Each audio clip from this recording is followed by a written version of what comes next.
All right, good evening, everyone. I'd like to call to order the Cumberland School Committee on Thursday, August 22nd, 2024 at 7:15 p.m. Please rise for the Pledge of Allegiance.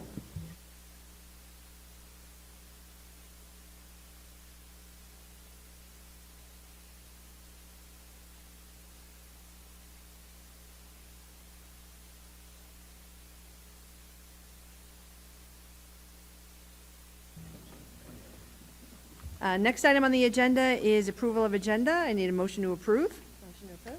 Motion by Mrs. Feather. Second. Second by Mrs. Vogel and Ms. Smith. All in favor? Aye. Opposed? That passes 6-0. Just for the record, Mrs. Rogalski is absent tonight. Next item on the agenda, the consent agenda. Item A, approval of minutes from the regular meeting, 8/8/2024. Item B, approval of minutes from the executive session, 8/8/2024. And item C, the school bus inspection reports, 8/8/2024. Pleasure of the committee. Motion to approve by Ms. Smith, second by Mr. Fiorello. All in favor? Aye. Opposed? That passes 6-0. Next item on the agenda, personnel announcements. Mrs. Drezick. We have 14 appointments this evening. Effective 8/19/2024, Roger Ham, District IT Support Technician. And effective 8/26/2024, Sarah C. Kelly, Assistant Principal, CHS. The remainder are effective on 8/29/2024. We have Aisha Aceto, Kindergarten, 1 year only at Community. Danielle Bodwin Parsons, Speech Language Pathologist, District. John Bresnahan, Grade 5, BF Norton. Amanda Fitzgerald, Grade 8 Science, 1 year only at McCourt. Gianna Giamarco, Special Education, 1 year only at Garvin.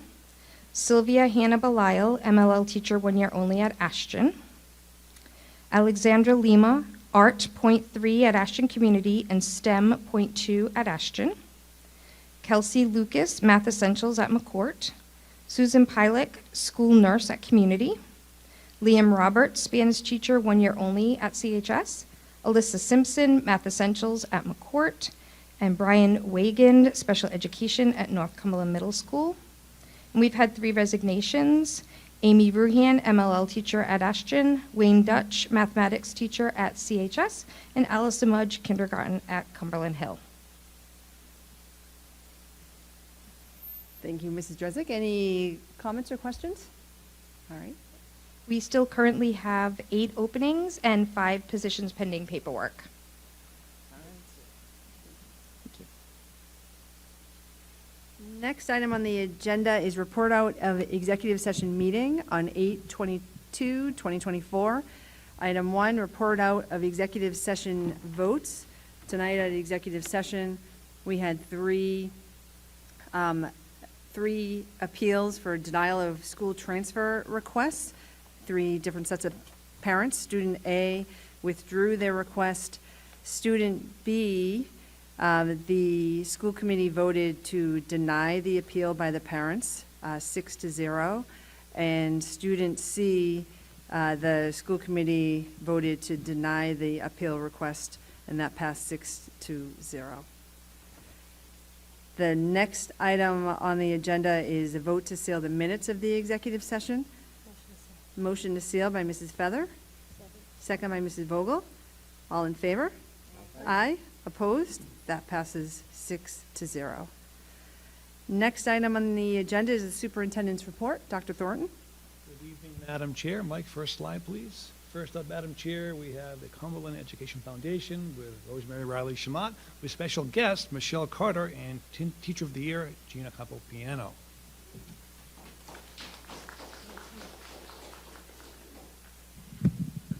Thank you so much, Dr. Thornton, for allowing us to be a part of your superintendent's report. And it's, I'm very happy to be here again. And welcome and thank you to the esteemed school committee. And oh, you know what? I'll just use the slides here. It's all good. So I was here in February and gave a report and just a summary of what we've been doing with the Cumberland Education Foundation. Oh, thank you so much. And just as a reminder, these are the people in our community, neighbors, parents, friends, who are a part of the board of the Education Foundation. Next slide, please. And so the Cumberland Education Foundation was developed in 2016, and we serve as a catalyst for the development of innovative programs. We want to support students in seeking higher education, and we want to increase the community's support and awareness of the really great work that's happening in our schools. And when I was here last time, I had asked if I could come back again to talk about and wanting to start a conversation on how we can begin to seed innovation through our schools with some of the grant programming that we have been doing. And a part of that is elevating educator voice, because the grant programs that we do are, the ideas come from teachers across our schools. And the program that we wanted to highlight first is the Kindergarten Kickstart program. And so this program was awarded in our inaugural funding in 2018, and then through a competitive funding process in 2023. So the role of the Education Foundation is not to fund programs in perpetuity, but to really seed innovation. And this program is just really, really terrific. And we wanted to ask your consideration and thought about being able to expand this program district-wide. You'll hear work on academics, social and emotional learning, and how these facets in a very, very short period of time build trusting relationships to really get students off to a great start in our Cumberland Public School system. And what better person to talk about this is the person who started the program, our District Teacher of the Year. She's a rock star, Mrs. Campo Piano, and Principal Michelle Cotter at Garvin School.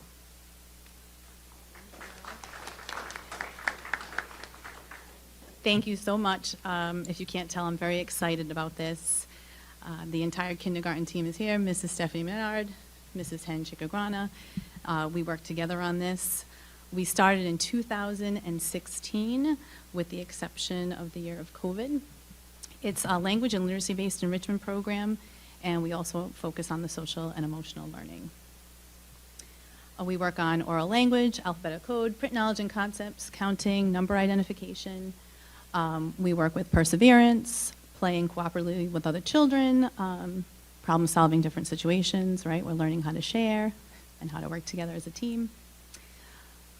Following directions, being respectful and kind to their peers. We've seen a lot of benefits from this program. So we build the students' confidence. We build relationships with the family. We call every incoming family on the phone and invite them to join us. And originally we had started the program and it was only offered to students who hadn't attended preschool. But then it became very popular and we opened it up to everyone. And we just had kindergarten orientation tonight. And I said it was like a family reunion, and we have some family members here to speak after. We do remain flexible. It's for 2 weeks. It's a 3-hour program. So if some families can only come 1 week, that's fine. If they can only do a few days during the week, that's okay. We try to get as many students in as possible to make them feel comfortable, to learn the building, to meet us, and to kind of get everyone ready for a successful year. This is just what our typical schedule looks like. So we come in, we always talk about feelings, part of that social emotional learning. We do a nice circle time. We play getting to know you games. We work on letters, letter sounds, handwriting. We have a snack, and of course, just a brief free play time where they learn how to share, take turns. We go into reading comprehension, and then some math, and then we have sharing time at the end to discuss what they liked, what they didn't like, and we talk about our day. For this program, we really like the 10-to-1 ratio. This year, we had over 50% of the incoming students come on in. So we had a little bit more than expected, but 10 to 1 is where we'd like to be. We can go right to the budget. Oh, sorry. Oh, there we go. So this is the budget for Garvin. When we look at this, I just want to point out a lot of this stuff we have, I included it in the budget, but for example, crayons, big books, alphabet sound cards, those are things that we already had in the classroom, but I included them just in case other buildings don't have them.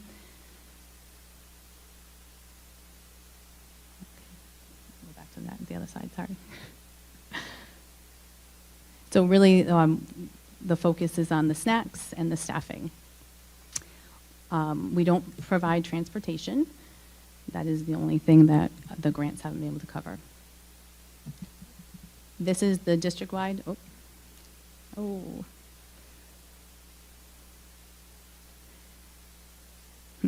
That's okay. All right.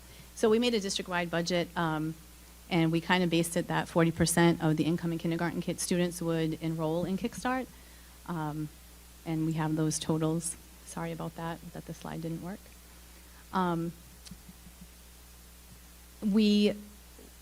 I just can't say enough.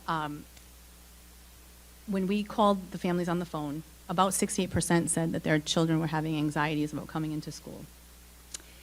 And I know it's only 2 weeks, but after 3 days, we saw a huge difference. The students were walking in on their own, smiling and excited to be there. So we see the value in this program. I did put family statements in here, but they are here tonight, so I'm going to skip on over those.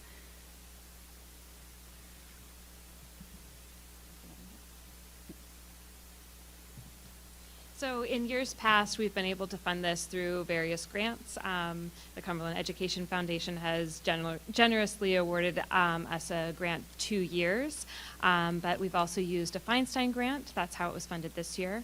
And during the post-COVID years, we were able to use ESSER funds for the summer programs, and Kickstart was included in that. We have seen the benefit at Garvin, and we know that if we were able to continue this, the other schools would see that benefit as well. And we wanted to share the great work that's been happening within our building and hopefully see it expand further. Thank you. Thank you, thank you. Thank you. And you may wonder why the district-wide number. I asked them to do that. I was impressed by this program. It's something I wanted to see go to scale, so I wanted to see what the number would be. It's not a very large number for us, so. What is the, sorry, I don't have it in front of me, the budget number for this year? What did it cost you? 7,000. Oh, 3,000? 3,000. And you initially got a grant from the Cumberland Education Fund? How big was that grant? Just curious if you remember.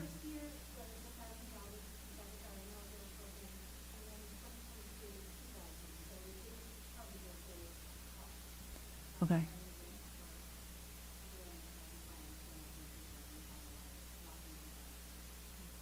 So you've gotten it covered through the grants that you've been able to find.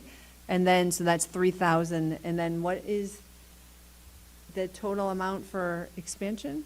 So the initial upfront costs for additional schools to jump onto this include those non-consumable resources, and so that is what makes the budget look a lot bigger. But like Mrs. C said, they may have those.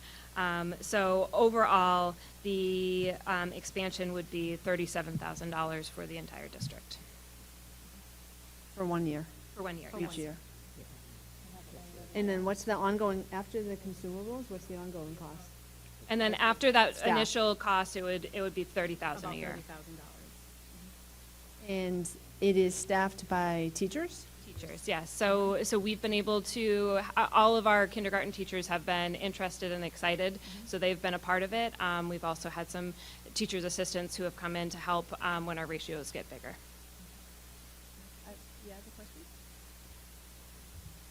I'm so sorry if you said this already. How long is the program? 2 weeks, and it's 3 hours a day? Monday through Friday? And- So it's varied from year to year based on our budget and what we're able to allocate for, but ideally it would be 5 days a week for those 3 hours in the morning. And that would be in August? We've done it in various parts of the summer. I enjoy having it midsummer so the kids have some time to realize, oh, this is going to be an everyday thing when school starts, and they still get to enjoy some downtime after Kickstart. And what we've seen when they come in for orientation is they feel like they already own the school. They know where they're going. The kids who weren't able to be a part of the program, they can show them around, and it gives them that sense of confidence. Excellent, thank you very much. Thank you. I was impressed by this program. It's something you'll probably see in my budget coming this next budget cycle. So I just wanted you to see this first at your level. Next up, we have overnight field trip request with our AD, Martin Crowley. Mr. Crowley, take it away. Thank you, Dr. Thornton. Good evening. Members of the school committee, I'm here for our annual fall request for our boys and girls cross-country teams to compete out of state. As you know, we've merged the programs, so I'm speaking on behalf of both the boys and the girls. On September 20th, overnight racing September 21st in Manchester, New Hampshire, and September 27th, racing September 28th in Manchester, Connecticut. The students will be a half day for the students with dismissal half day 10:30. They're responsible for their academics as always. It is funded by the Cross Country Booster Club. Every student who is eligible to attend will attend and will not be allowed to attend due to financial restrictions. Parental transport, each student is transported by their own parent. And New England's are also in Manchester, Connecticut. Initially they were in New Hampshire, but they switched them to Connecticut this year as well. Approximately 14 student athletes will go to New Hampshire, 21 will go to Connecticut, and then I will come back on a short turnaround for New England's, which are going to Connecticut again, as both programs will hopefully be represented once again. Thank you, Mr. Crowley. Mr. Fiorella? Mr. Crowley, so the Booster Club is paying all the expenses? Booster Club pays the expenses, correct. Okay. Through fundraising, and I know they're doing a calendar raffle as one of their fundraisers. So yeah, Booster Club takes care of everything. No student would not be allowed to go due to finances. If a student meets the requirements to go, they're allowed to go. Thank you. All right, thank you, Sorry. Mr. Crowley. We discuss and vote on this a little later on. Thank you. All right, next up, it is that time of year. Transportation. Bus routes will come out Monday on the website. I can tell you the bus routes are very similar to last year. Obviously the boundary changes have a couple tweaks on the routes, but essentially you'll see the same type of routing. Any bus concerns or questions, you can call 658-1600, extension 274, Tracy Walton. Once again, 658-1600, extension 274, Tracy Walton. Also on Monday, not on the screen here, we will publish lunch menus. So the two big things, what's for lunch and the bus stop and the bus ride, Monday on the website. Next up, enrollment. Back to... Mrs. Feather has a question. Hold on. And the lunch menus, those are going to be with the new, our new provider, right? Chartwell's is the Chartwell. new vendor, yes, and that's Monday. Thank you. Smith? Dr. Thornton, the bus routes, they've already been approved by the police as well. They've already done their annual assessment to those bus routes, and then we're going to be seeing them usually, the week after the school begins, once everything settles? I believe you have a period of time to approve the routes themselves, yes. Thank you. Madam Chair. Mr. Collins? Dr. Thornton, obviously, the bus stop can lead to concern for parents. Is it still your advice over the years has been wait 2 weeks? Is that still your advice, wait 2 weeks before we take another look at efficiency and so on? There is usually a window in which we reassess. Typically, it's a 3-week window. If someone, for example, wants to get on a bus and they're not officially in the zone, after 3 weeks, if there's space, we get them on. Okay. So 3 weeks, you would call Ms. Walton if you have a question of like a bus stop or maybe you want to get on a bus, you can't get on that bus, that kind of Yeah. thing. And maybe for new parents who are new to the district, or the kids are enrolled for the first time, what is the threshold? You go through the police department, and the benchmark is whether or not the police will have the final say in whether a bus stop is quote-unquote safe or not, correct? Correct. The bus stops are all run through the department. They have an officer. That's his function. He examines all our stops for safety. Okay, enrollment. Essentially, enrollment's coming in. I can tell you right now, right now, the big end of this line story is we're 40 more kids than last year at this time. I'd hope to gain 50 year over year. We're already at 40, but it's interesting. In this case, it kind of flipped. Elementary's down a little bit, down 37. Part of that is, I think we lost some kindergartens for whatever reason. We have 308 Ks. We had 380 Ks last year. So still trying to untangle that. Part of that might be community school moving up here. Part of that might just be less Ks in town, but that's interesting. Contrastingly, the middles are up. The court's up 12. North is up 9. High school, normally down, is up 24. And we also have 27 more in the portal. The portal's where the people sign up. So total of plus 40.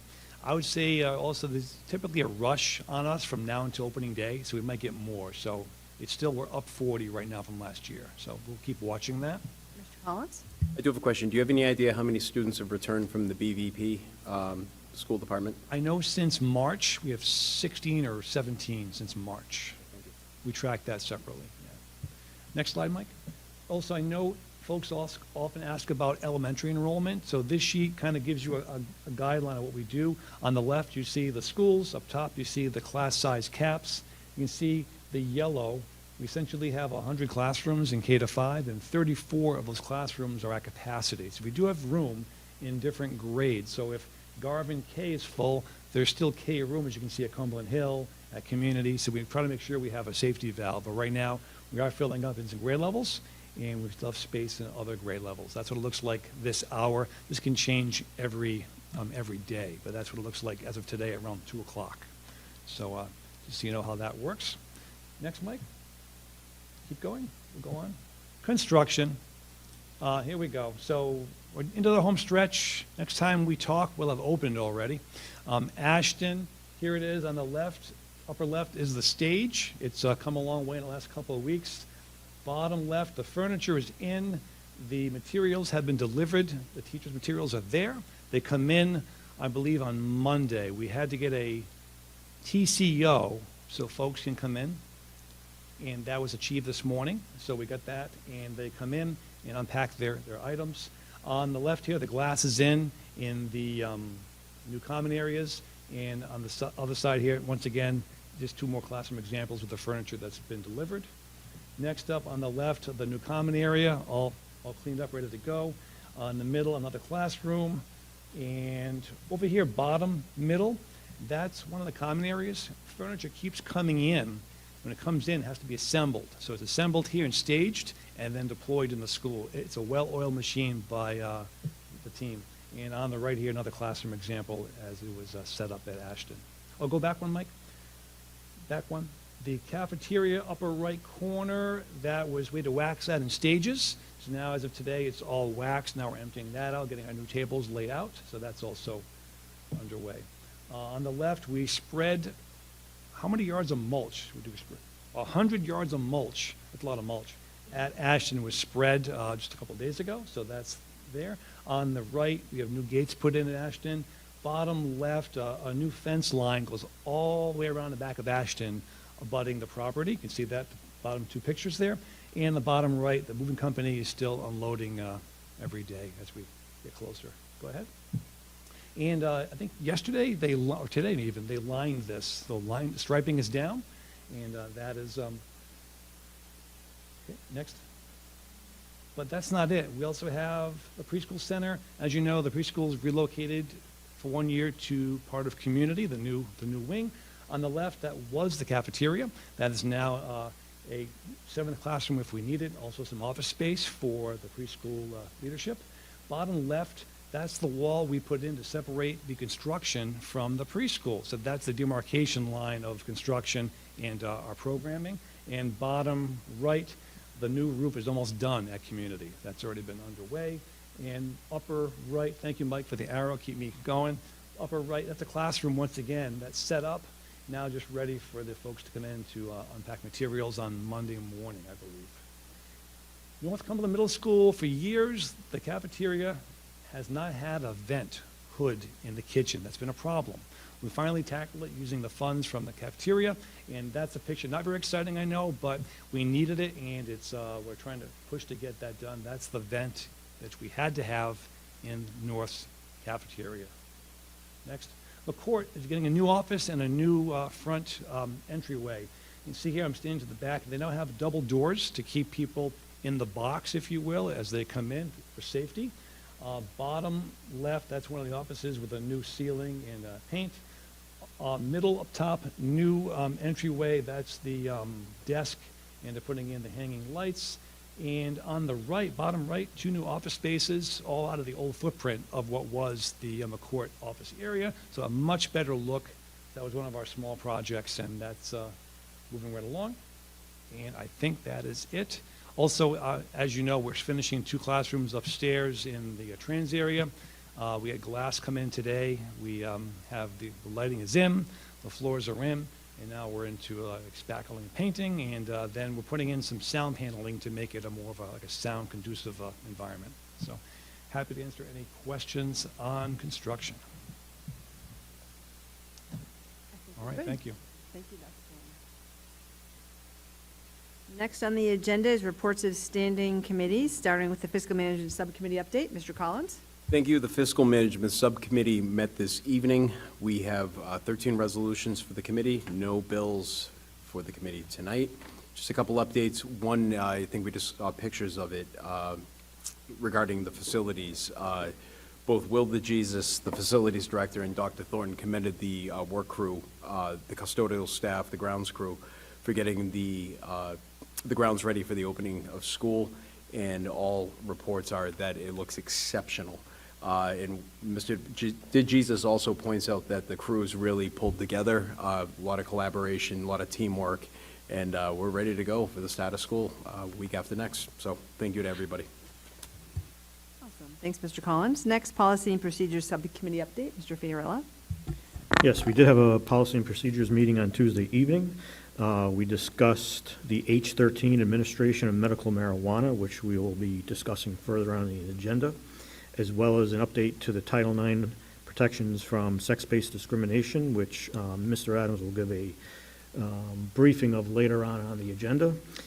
We discussed the revised E1 camera surveillance system policy, which was tabled, which will come back in 2 weeks with final changes, and then that'll be ready for a vote. We also have a new policy, H15, availability of feminine hygiene products, which I will be happy to explain later on. We tabled all of the handbook discussions. However, we did have a brief overview discussion of the handbooks, and it is the consensus of the subcommittee that we'd like to see the books streamlined a little bit with more connections to the online policies and such, so that we can thin down those handbooks so that parents may actually read them. And just some clarifications in some areas. But those should all be ready. We have to vote on them by the end of September by policy. So, what's that? Yes, they will go into Aspen, where parents will be required to read and then sign off on them. Exactly. All right, thank you, Mr. Fiorello. Next is Achievement and Communications Subcommittee update. We did not meet, but we are working with Mr. Demata's office on setting up our meeting for September.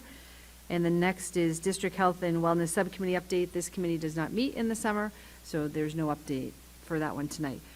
Next is the public hearing of reading of amended policies first, and then new policies. So I'll hand this over to you, Mr. Fiorello.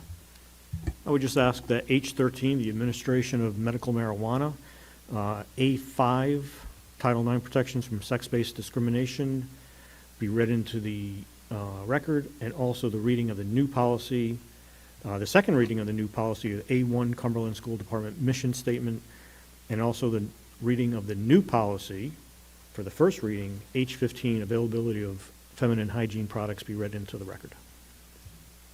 And the E1 is tabled, the second item there? No action on that? No action on that. Next is public comments related to these policies. If anybody from the public would like to make any comments about these policies, you can come up to the microphone. Seeing none, we will move on to old business. And actually, per some comments that you just made, we will take no action tonight on items A, B, and C, which are related to the elementary school, the McCourt Middle School, and the North Cumberland Middle School handbooks. So there's no action on that tonight, which then takes us to other comments from the public. If anybody from the public would like to speak, you can come up to the microphone. I think I see a little movement, so you can come up to the microphone, state your name and your address. And there is a 3-minute limit. I'm really bad at microphones, I'm sorry. Oh, rats. I hope you're not. Is this okay? All right, I'm Megan Gregus. I live at 14 Timberwolf Drive in Cumberland. And I'm here tonight to talk about Mrs. C's amazing kindergarten Kickstart program. So I wrote this little thing about my son. So my little guy is a worrier. He started worrying about the transition to kindergarten in his first week of pre-K. He's worried about not being able to make friends. He is worried about his teacher, and he is very worried about 5th graders. When we found out that he had a spot in Kindergarten Kickstart, it was a literal miracle. Charlie isn't an obvious candidate for the program. He's attended preschool from the age of 3, and in familiar situations, he presents as an easygoing, confident kid. No one would look at him and assume that he is a kid who needs a lot of preparation before making a transition. Kindergarten Kickstart gave Charlie an opportunity to soft open his elementary school career. Walking up to the door with his mom and a bunch of other equally worried kindergartners was a much less stressful first experience than braving the chaos of the morning drop-off line. The multi-day nature of the program also served to bolster his confidence. One day is just a welcome. Other days could be different, and 5-year-olds are well aware of this. But several days show you what the routine will be like. It teaches you that the kindergarten teachers really are nice. It helps you remember that the kindergarten classrooms are to the left of the office. And if you are a worrier, like Charlie, it reminds you that despite being worried, every day was okay. As the first day of school comes closer and Charlie's worries have surfaced, we have been able to talk about the work he did at Kindergarten Kickstart and how it wasn't so much harder than pre-K. We've talked about having already met a few friends and about knowing what his classroom will be like. And he is still worried, but he thinks that kindergarten will be okay. The Kindergarten Kickstart program has been an absolute gift for our family. My worried kiddo will start his elementary career significantly more prepared to learn. And I can only imagine how helpful it must be for families who are making their first foray into the school environment. It would be incredible if the school department could extend this program to every rising kindergartner in Cumberland. Thank you. Thank you.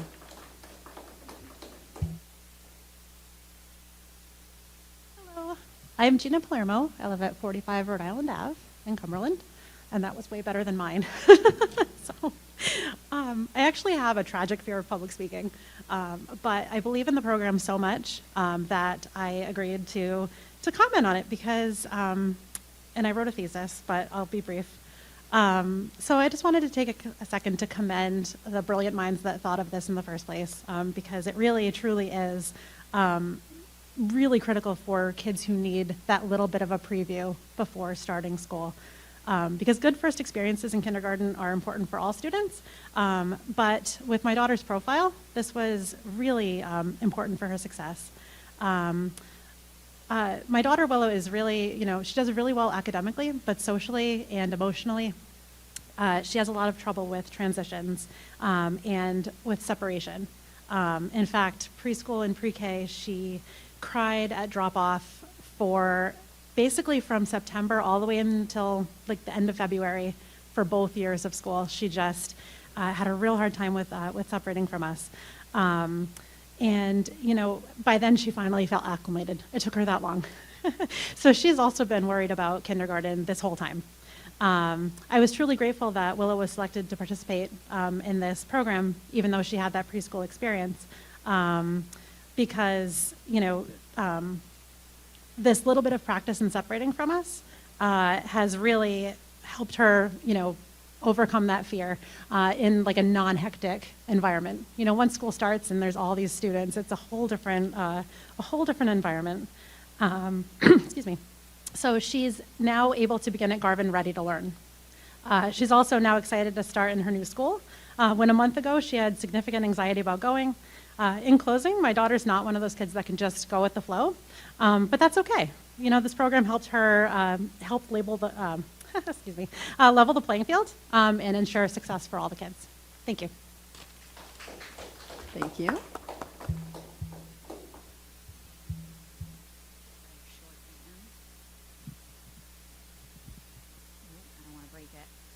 My name is Nicole Batalon. I live at 14 Ferncrest Drive. I'm also here to speak about the Garvin Kindergarten Kickstart. As not only a parent, but an early childhood educator, I think that this program is incredibly valuable to these young learners. Since COVID, there has been an increase in anxiety in children, and I've seen that as personally witnessing it with kids being dropped off in the early childhood center where I worked, having to, typically it's that 2-week window. These kids have it longer and stronger, and my son doesn't necessarily have that because he's just, hi, I'm going to come in and say hi to everybody. But even as just a parent dropping off, I could see the kids who were struggling, and by the end of those 2 weeks, as a bystander, I could see that those kids weren't struggling anymore. They were walking in with everybody else. They didn't need those extra hugs or kisses. They were just like, okay, all right, I got this. They had that confidence. Some of these children are leaving the only school that they've ever been to. My son's been in childcare since he was 3 months old because I had to go back to work, except for that stint where, you know, we had that stay-at-home stuff. But he's been in a center. For the part of that, I was in the same school. For several months, I haven't been, so he's had that taste. But these kids, that's their home. That's their second home. They come in and they know everybody. They're comfortable. They know the teachers. They know the kids. Now they're going into a whole new world, this big building with all these other kids and all these other bigger kids that they don't know. That's incredibly scary for some of them. Having this program allowed the kids to meet their possible teachers and possible classmates and see the school and see what a day might look like. And it can help decrease that anxiety about that upcoming transition. I attended a training this morning, and at one point they said, talked about distress affecting your brain function. And that totally hit for me, thinking about these kids the first day of school, the distress that they feel walking in. And until they can get past that, their brain's not going to function. They're not going to reach the full potential that they can because they're too worried about everything else. This hopefully, and I'm sure after seeing it, helps those kids with that. And they can walk in there and not be so stressed, anxious, and distressed, and be ready to rock it and be ready to reach their full potential, because that's what we want for all of them. And I don't know if we have the opportunity to do this to the kids, why we wouldn't, because we're just setting them up for success. Thank you.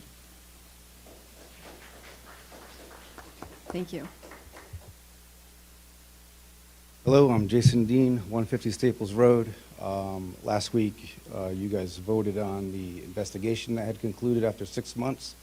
I was in Iceland. I was disappointed I wasn't here for that. I informed the committee I'd be in Iceland, but after 6 months, we were apparently all of a sudden in a rush. Some things were said. There was, I guess, 195 pages of exhibits. Most of that was emails. So I went through it. Most of them were my emails. I gave the investigator oh, by the way, I am the guy who made the complaint. I didn't make 11 complaints. As a matter of fact, I requested that 2 of the complaints be pulled off of the investigation because they were admitted right in front of the school committee and the superintendent. It appeared the superintendent was given accolades for handling it correctly. I made the complaint a year ago. Tomorrow was the first complaint about special needs inclusion. The athletic director, the principal, the coach were completely oblivious that it even existed, and the policy was passed 2 years previously. And that was admitted in the investigation. Two of the things that were upheld, I requested in an email to be removed. So I don't know why they were put in the investigation. I didn't request the investigation. I requested an investigation into my son being mistreated because of his disability. Again, they didn't even know there was a special needs inclusion policy in sports. 7 times before the investigation was approved. The superintendent, again, requested the investigation. It cost $80,000. I did not make 11 requests. Those came up as the investigation proceeded. So what I want to say is Jason John Dean with an H on social media. I gave a thumb drive with recorded conversations. I recorded most of the meetings, most of the phone calls. Any media personnel who would like that entire file, it will include everything I gave to the investigator and then new conversations since then, new emails, an opera request that shows that although I was promised an investigation would be done 6 months before it was asked for, there was no investigation. So the opera request will show. So that is Dr. Thornton's Cumberland. If you have a complaint, it takes 1 year and $80,000. Not many parents are going to stick with that. That's it. I have 21 seconds left. Sorry to bring the mood down. Thank you. Any other comments from the public? Okay, we will move on to new business. Item A, student hearing. This actually was addressed in executive tonight, so there's no action on item A. Item B is a vote on the superintendent's 24-25 salary / benefits per his contract. Pleasure of the committee. I'll make a motion to set the salary, the base salary of the superintendent at $190,000 for that time. Mr. Fiorello makes a motion to set the superintendent's salary to $190,000. Do we have a second for discussion? Second by Ms. Smith. Any discussion? Yeah, I'm just doing the math right here. So you said 190,000, and what's the base salary right now? It's 102,000, is that correct? No. I beg your pardon, 182. Yeah, so I just had to do the numbers in my head. I'm not in my head. You kidding me? I used a calculator. But one of the things that happened when I first got on the school committee when COVID hit was that the teachers were unable to get a raise. And Mr. Mitchell, the superintendent at the time, also did not take a raise at that time. And since that time, the superintendent's salary has always been commensurate with whatever the teachers are getting. Now, my objection to this is not a reflection of Dr. Thornton. It's rather, I think he's done a great job, a fine job. It's more of a support for the teachers. If the teachers are looking at a 3% raise, I don't think we should go above 3%. This is something I've said publicly, privately. This should come as no shock to anybody. So since this exceeds the 3% that the teachers will be getting, I will be opposed to this. Mr. Fiorello? I understand what Mr. Collins is saying. However, the market for superintendents, assistant superintendents is just climbing in a crazy manner. We see some of the contracts happening throughout the state and just over the border in Massachusetts, and we need to do what we have to do to maintain and be able to attract talented people.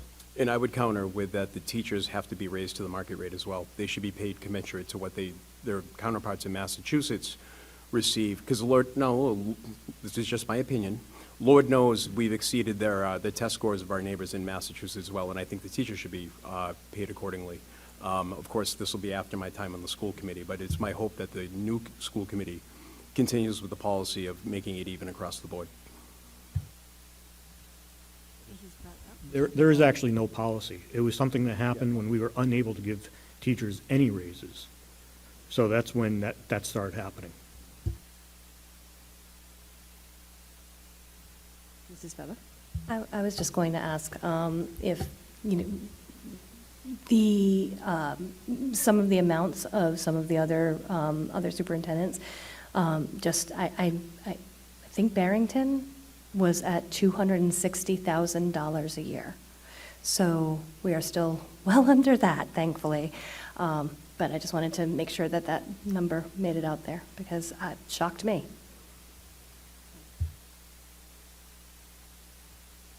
Any other comments from the school committee? I would also echo Mr. Fiorello's comments related to this and look at this, what Dr. Thornton, his scope of work and the work that's been going on in the district, and market value and all of that. We are not Barrington, but we're also not the lowest one, which I can't think of off the top of my head right now. Barrowville, maybe? All right. So we have a motion by Mr. Fiorello to set Dr. Thornton's salary at $190,000, base salary at $190,000. We have a second by Ms. Smith. All in favor? Aye. Aye. Opposed? No. It passes 5-1. The next item on the agenda is discussion and a vote to approve overnight student field trips. The first one is the Boys and Girls Cross Country Manchester, New Hampshire field trip that we heard from Mr. Crowley. We'll take a motion, we'll work on number one. Motion to approve by Mrs. Feather. Second by Mrs. Vogel. All in favor? Aye. Opposed? That passes 6-0. Next item is item 2, Boys and Girls Cross Country, Manchester, Connecticut. Motion to approve by Mrs. Feather. Second by Mrs. Vogel. All in favor? Aye. Opposed? That passes 6-0. The next item on the agenda is discussion and a vote to approve AI3 architect's fee proposal for the new B.F. Norton Elementary School. Who has that? No, it's.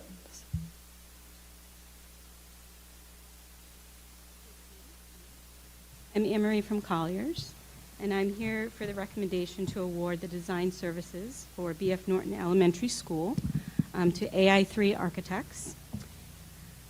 So Colliers, we are recommending the fee of AI3's proposal and their sub-consultants after negotiations on the owner's behalf. The price as they propose is 8.5% of the total construction budget. We have AI3 here as well. James Jordan, one of the partners here from AI3. We have been starting our negotiations and starting design reviews and discussions, and it's been very exciting, and we're excited to continue. So we do recommend this committee to approve their fee proposal. Madam Chair, if I could. Yes, Dr. Thornton? I would just say in the short time I've had the pleasure of working with AI3, I have been truly, truly impressed by the team. We had a meeting today, I think 6 or 7 experts all in the meeting, just tremendous work happening right now. Being the school committee member that's on the building committee, I had a chance to be in the interview process with AI3. They gave a very impressive presentation, and their vision for what B.F. Norton can and should be, I think, is also very impressive, and I think they're going to be a very good working partner, and their fee schedule is pretty much, within the market rate. So I would make a motion to approve. Thank you. Mr. Fiorello makes a motion to approve AI3 Architects fee proposal for the new B.F. Norton Elementary School. Do we have a second? Second by Ms. Smith. Any discussion? All in favor? Aye. Opposed? That passes 6-0. Thank you. Next item is discussion and a vote to approve construction manager at risk for the new BF Norton Elementary School. Recommendations submitted by the Building and Renovations Committee. You table that, Madam Chair? Okay, item E is tabled. We'll take no action on that? We're taking no action. I learned that tonight. And congratulations to AI3. Thank you, architects. Next item, this is, are we taking no action on all of these? Right up until J. Items F through I are related to the Cumberland Preschool Handbook, the Cumberland High School Handbook, the Cumberland Athletics Handbook, and the Cumberland Coaches Handbook, as Mr. Fiorello mentioned earlier in the meeting, and we are taking no action on those tonight. Next item is discussion and a vote to approve amended policies. Mr. Fiorello. Yes, the first up is H13, the administration of medical marijuana. If you remember, when we passed this policy, I think a year ago, I expressed my disappointment in the title of the policy using the term marijuana, because the term marijuana has a long history of being racist in nature. It was the scientific term is cannabis. It was always called cannabis until the early 20th century, when we started seeing a large influx of Mexican immigrants, and then there's always that group of people, they wanted to demonize the Mexican immigrants. They started trying to scare everybody that they were bringing marijuana into the country, and that's where that term actually came from. It is definitely steeped in racism. Other states are actually changing their state laws to change the wording. I had hoped that the state might take it up. They haven't. And seeing as I'm a short timer here, I am not willing to wait on the state. The state needs to catch up to us. And quite honestly, as we're doing work on promoting and recognizing the diversity in our community, I find it hypocritical to have a policy using a racist term. So therefore, the only change in this policy is I literally just went in and replaced the word marijuana with cannabis. In the purpose section, I refer to the state law as it's called, medical marijuana. And after that, it's just referred to as cannabis. There is no changes otherwise. So I would make a motion to approve this policy. Mr. Fiorello makes a motion to approve the amended policy H13, second by Mr. Collins. Any discussion? All in favor? Aye. Opposed? That passes 6-0. Next is A5, Title IX protections from sex-based discrimination. We heard this in policy. Stephanie Gonzalez, attorney for Barton Gilman, walked us through everything. And now we have the immeasurable Steve Adams that'll give us a breakdown on this policy. And this is a policy that, quite honestly, Policy Sub has very little, I don't want to say oversight, but because we do, but we don't really work this policy. This is really a legal thing for our legal team. So the paint will start drying now. So Title IX, everybody's probably heard of this. It's been relatively famous in the past few years. The Biden administration, it took them 4 years to make changes to the Trump administration, changes to the Title IX regulations. So these changes are required unless you're one of the states that has filed an injunction on various parts of Title IX. It's a very hot button issue for lawyers. In any event, so some changes have been needed to be required because new regulations by the Biden administration just came out and are effective. And the changes that are in this policy, the old regulations required that complaints, Title IX complaints, this is a due process. That's what Title IX is. Title IX, for everyone who doesn't know, is prohibits in school departments discrimination on the basis of sex. And the definition of sex is a hotly contested issue. Fortunately, that's not something that we're going to be addressing tonight, that hot button issue. In any event, the old regulations required that complaints be in writing, and candidly, as a lawyer, that is a due process thing that I think is valuable. However, the new regulations do not require that, so the policy will be changed to reflect that. The standard for school departments to be culpable, if you will, was deliberate indifference, which is kind of a famous legal term of art that means you saw it, but you didn't care. That's what deliberate indifference means. Now, schools must take, quote, effective prompt action when responding to the allegations. And so that is another change that's going to be reflected in the policy. Another change in the policy is that under the old regulations, all employees were required to report. So employees have a reporting obligation. If there is discrimination going on the basis of sex, let us assume for sake of argument that it is a male student engaging in some sort of behavior that is discriminatory, sexual harassment or something on a female student. It used to be that all staff had an obligation to report. Now, schools are permitted to designate confidential employees such as social workers, school psychologists, psychiatrists, who would not have an obligation to report. Now, you might say, why is that? Well, if a young female student comes to a social worker or a psychologist, they may be saying things in confidence, and that confidence would need to be breached under the old regulations, just by way of example. It's a delicate issue, and at the higher ed level, there has always been that disconnect between confidential employees and non. Couple of things we did not do, which we're not required to do. There's a person who serves in the role as Title IX coordinator. In this case, it's Tony Damana.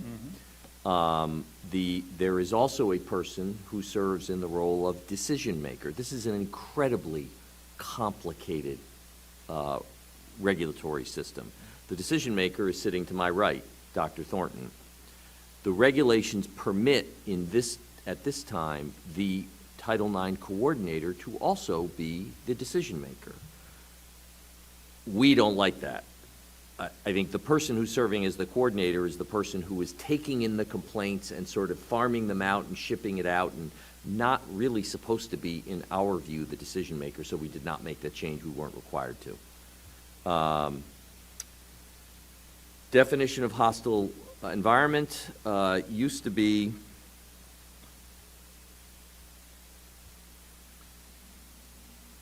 that the conduct was so severe, pervasive, and objectively offensive that it, quote, effectively denied a person access to the educational environment. So, for example, using that hypothetical I just gave you of a male high school student creating an environment for a female high school student that is not good, sexual harassment, and the female student stops coming to school. That is really one of the major aspects of Title IX. Our obligation is to make sure if something like that is happening, we obviously can't control a male student's behavior to a certain extent while it's happening. But when it impacts a female student to such a great extent that they're not coming to school, then it's our problem. And we need to make sure that we are proactive in addressing it. But the new standard is sexual conduct that is subjectively and objectively offensive. That's really hard. And severe or pervasive, that it, quote, limits or denies a person access to the educational program. So it's a little more, candidly, a little more loosey-goosey of a standard, but that is something that we're required to do. There's time for the various participants in the process to review information. We didn't make that change. We weren't required to.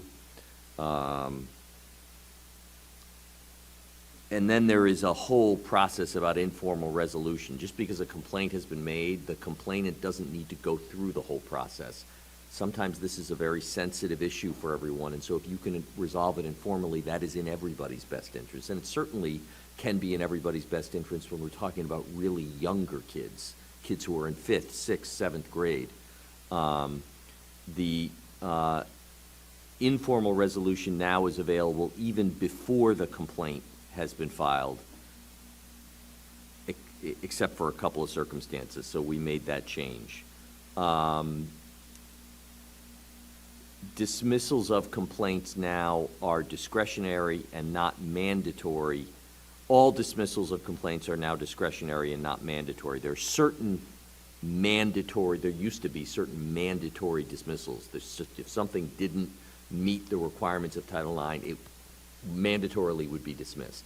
Now, it's discretionary. You can still investigate it even though it's not a Title IX violation in the Title IX coordinator's estimation. So these changes, more broadly speaking, do reflect kind of the more, I hate to use these terms, I'm not a politician, but the more liberal way of looking at Title IX versus the Trump administration's more conservative way of looking at Title IX. And of course, in 60 days or so, who knows what will happen. And then 3 years or 4 years from now, Stephanie or I will be here saying something else again or what have you. But those are the changes. All the changes that are required by the new regs are now going to be in the policy, basically.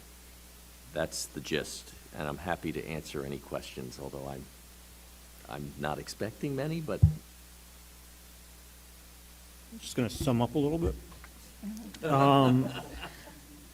There are, the changes in the policy itself are not very involved. It's really more interpretation and procedural that things have changed. And I would just recommend that we approve this policy. I would make a motion to approve this policy. Thank you, Mr. Adams, and thank you, Mr. Fiorello. So we have a motion to approve the amended policy A5. Do we have a second? Second by, sorry, Mrs. Feather. Any discussion? All in favor? Aye. Opposed? That passes 6-0. Okay, next, discussion and/or vote to approve amended, and reclassified policy E1. I believe we have taken no action on that. Yeah, I'm gonna give I figure we can still discuss though, I mean, briefly. Discussion, yes? Yeah, Okay. because it is in the drive, I believe the policy is in the drive. So the first thing is that it used to be under support services. It is now going under the security and technology category, so it's gonna be moved over to L3. The reason it's L3 is because I'm reserving the first two for the school safety committee policy and also the threat assessment team policy, which I feel should be the first couple policies. This policy is basically just expanding what we already do with surveillance cameras. It's changed some wording. It's spelling things out a little bit more. There were some concerns from the teachers union regarding evaluation purposes of using cameras for evaluations, but I believe, that has been settled. So when we come back in 2 weeks, we'll have this policy all straightened out. And there'll be a lot of signage everywhere. So, but nothing is really changing with the policy. It's just being clarified in some ways. But that was tabled and it will be back in 2 weeks. Okay, so no action on this item K. Next item L, discussion only of new policy, first reading, policy H15. Yes, H15, availability of feminine hygiene products. As part of the work I've been doing on the attendance policy, one of the reasons that some girls have problem attendance is because of lack of access to feminine hygiene products. So I started doing some research into that, and lo and behold, the state passed a law about 1.5 years ago, which was to take effect last school year, but the Department of Education does a very poor job of really conveying new policies that are required or state laws that are being changed. They're really just not good at it. So I happened to find it, and this policy is based on that. It is a very simple, straightforward policy. It'll just put any bathrooms that are used by girls or designated as gender neutral will have feminine products in them. These are bathrooms that could be used by any grades, 5 through 12. I also just put in a little line about that they'll also be available in nurses' offices, which is what's happening now. They've always been available to students, but we're making them in every single bathroom, which is what the law actually states. Now, there was also a concern, of course, about flushing of items. So part of the policy does stipulate that we will have disposable units in every single stall in these bathrooms to really ensure that the kids will dispose of them properly. And although there'll be some upfront costs on that, I believe that the lack of plumbing problems, which is a very real concern, is going to really pay for itself. So in 2 weeks, we can do this again and have a vote on it. Okay, so this is discussion, and I don't know if you outright said it or not, Mr. Fiorello, but there will be no cost. Gone are the, like, 25-cent. Yeah, no, we don't, yeah, they're free now. So, I okay. mean, they Yeah, are and as free we add everywhere. more. Exactly. Any other discussion? All right, that is a new policy. Thanks, Mr. Fiorello. Next item, M, discussion and or vote on new policy, second reading. Actually, we don't vote on this tonight, right? Yes, This we is do. just, we do vote on Yeah, this. once we have the second reading, which is. Then we can vote. Happened earlier. Okay, so this is policy A1. Over to you. Yeah, so A1 is the mission statement policy, which came out of my conversations with parents that were experiencing, their children were experiencing some offensive language and behavior based on their skin color. And it was a time to change the mission statement anyways and kind of bring it into a 21st century. So we just added some words. It's a very simple statement. I want to thank Sarah Tejada, one of the parents who has a background in education, who actually wrote this, and I will read it out. The Cumberland School Department is committed to promoting a dynamic learning community dedicated to nurturing every student's academic growth potential. We are also committed to fostering creativity, embracing diversity, and promoting empathy while cultivating a safe, inclusive, and innovative positive learning environment, preparing all learners of all abilities to embrace lifelong learning and to excel as responsible global citizens in an ever-evolving world. And that is the mission statement, and I would make a motion to approve it. Mr. Fiorello makes a motion to approve A1. Do we have a second for discussion? Second. Second by Mrs. Yep. Feather. I almost called you Mrs. Fiorello, sorry. Mrs. Feather. Okay, second for discussion. Ms. Smith. Thank you.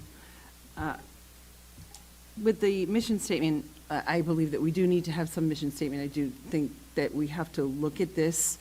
When you have a mission statement, you try to stay away from the subjectiveness, which I think was just used in Mr. Adams' words of subjective in the Title IX, which was loosey-goosey with some of it. And I think when it comes to a mission statement, it has to be a measurable mission statement. While they're not legally binding, I do think that the wording that we use, we have to be very careful that we have measurable ways to look at it. In reading the mission statement that has been put forth, I would like to read out a proposal for some minor changes so that we can make it more measurable. In looking at all of the handbooks as well, all of the schools did have different mission statements, and a lot of them were measurable, others, they weren't all the same. It's not a case of taking away and not addressing the concerns and the issues. I think that our policies need to be strengthened. I know that Mr. Fiorello is working on new policies against racial discrimination and other things, and those policies I think are good that we need to have. But as the mission statement goes, I'd like to make it more succinct and more measurable than what has been proposed. And I don't know if I can do that now or not. Mr. Adams, if I could read out our proposal for modification? There has been a motion and a second. But I asked for discussion. Yeah, so, Right.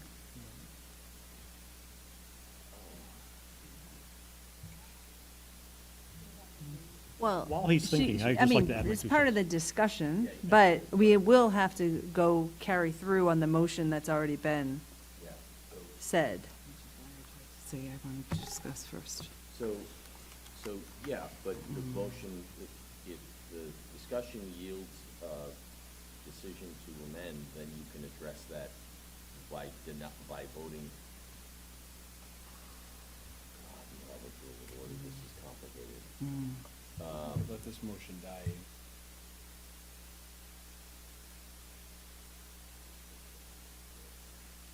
She can make a motion to amend it, though. Yeah, she can make a motion to amend it. She can make a motion to amend it.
Okay, thank you.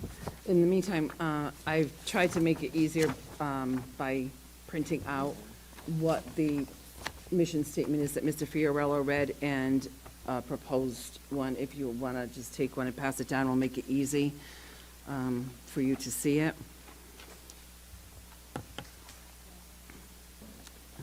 We're in open discussion right now, so. So under the suggested proposal, or, you know, the discussion I'd like to have, again, more measurable, I was looking to change it to the Cumberland School Department is committed to promoting a dynamic learning community dedicated to nurturing every student's academic growth potential. We are committed to fostering an atmosphere of respect, inclusivity, and high-quality academic learning while preparing all learners of all abilities to excel as responsible global citizens. So while it sticks to a lot of what has been said, it's just to put it into more measurable terms and make it more succinct. Can I say something? Yeah, Mr. Collins, and then Mrs. Feather. No, I understand what Ms. Smith is saying, but, you know, I guess I just don't see mission statements. I always look at a mission statement, it's like, it's a reflection of your values. So I'm not necessarily sold that it has to be a measurable thing as like a policy or a benchmark does. But in the absence of words that I think we absolutely need, diversity and empathy. If there's one thing lacking in the world right now, it's empathy.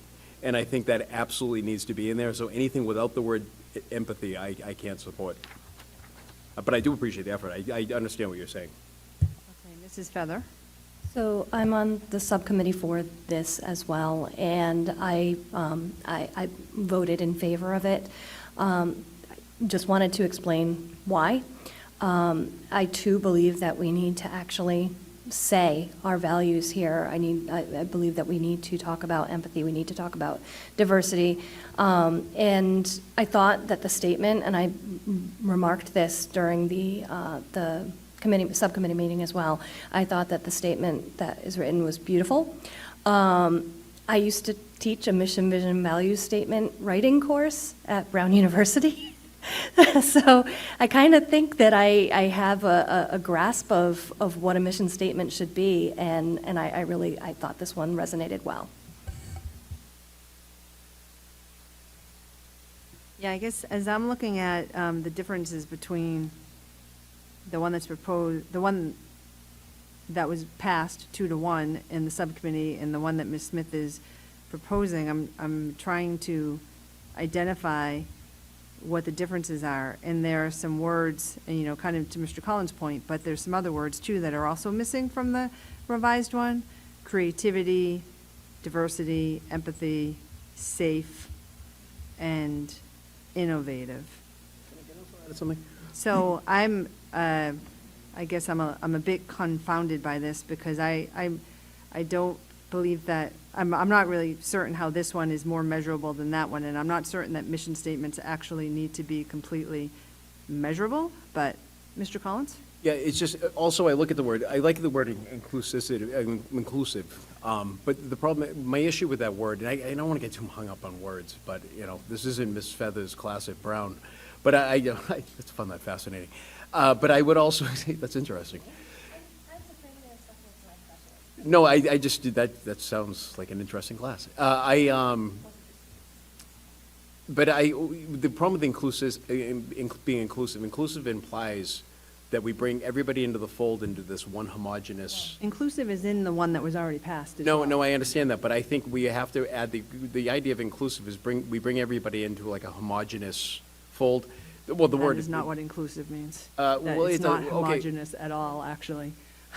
If you just let me finish for a second, please. I think I'm going to make the rest of my point. And then what I would also say is I like the word diversity. I did want to finish my point. Diversity embraces all the differences.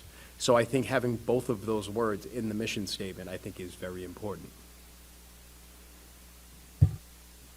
Chair, I just wanted to answer the question on amendment.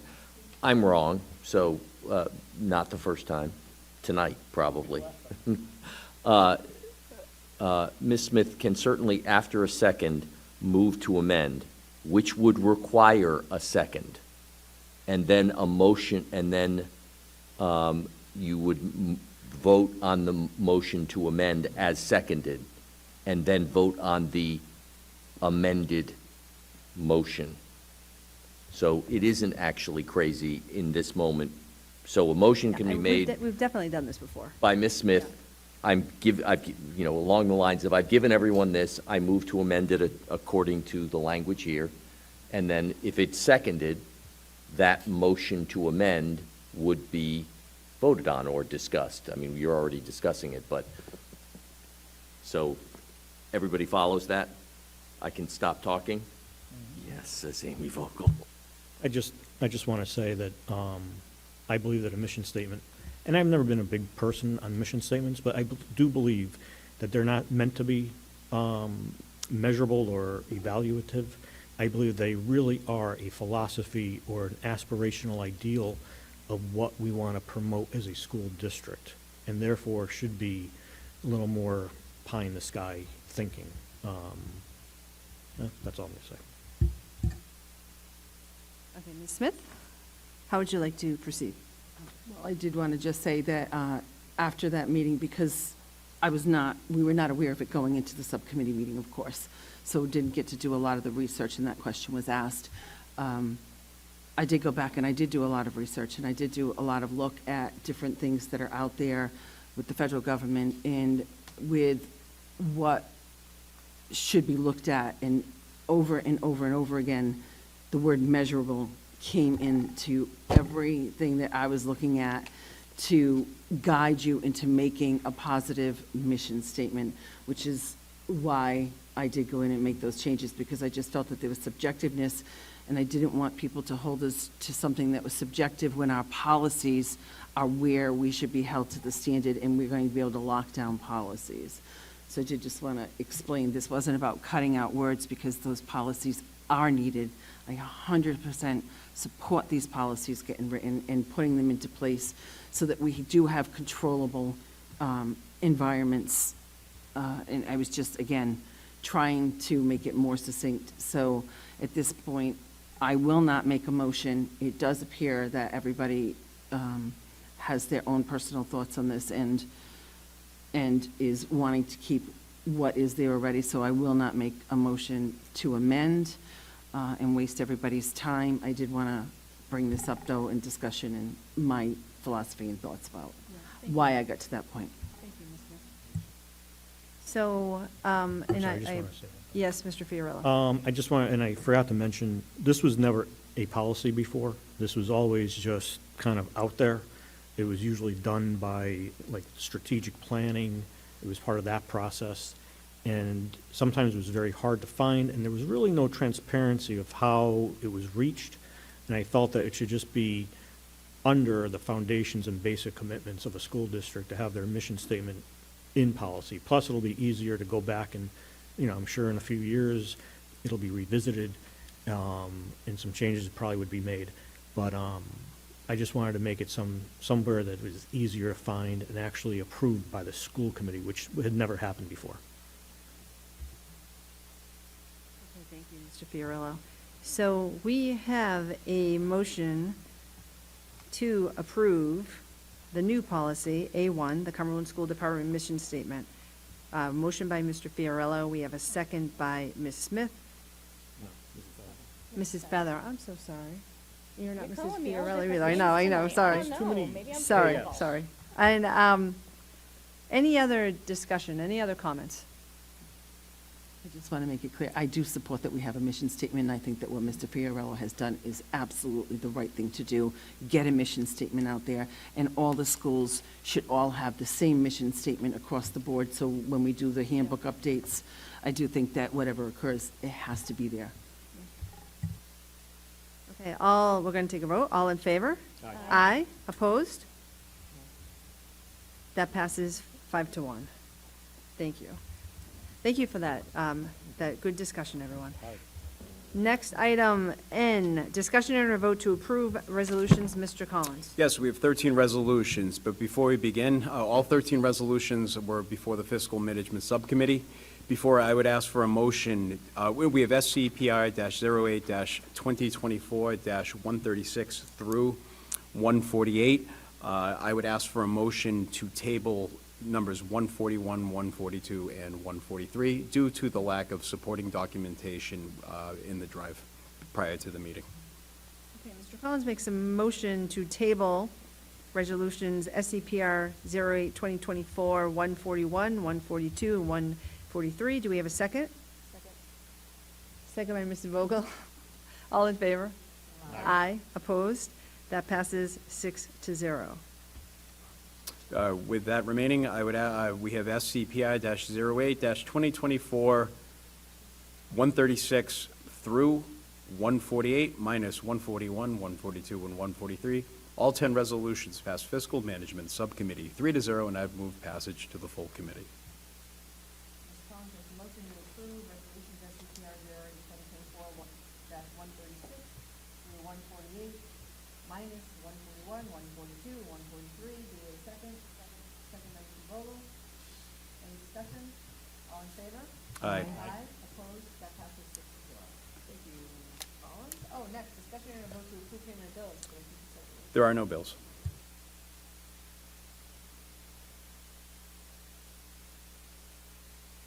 Mr. Fiorillo? I just want to remind everyone that on Saturday, from 10 to 1 o'clock, I believe, BF Norton will be hosting a backpack event. Members of the community are welcome to come by, and their children should be with them. One backpack per child, and those backpacks also contain some school supplies. And I also just want to wish all the teachers and students and all the staff some good luck for the start of the school year. Any other comments from the school committee? Ms. Smith? I just want to say thank you to Dr. Thornton and his team. They've been working really hard. Mr. Chandler with all the technology, all the teachers, administration, putting things together. Will DeJesus is not here for this meeting, but if you look around, there's so much that has been done in the last few years during the construction.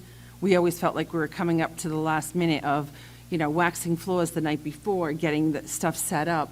And just from the pictures, you can see how organized and how well they're all doing. The grounds look great. They're not being cut on the night before school opening. So thank you, Dr. Thornton, to you, your team. Will needs a little vacation afterwards, I'm sure. So maybe we don't call him all night long on issues, but thank you to the team, because it's really good. And by the time we have our next meeting, you'll all be back in school, so good luck.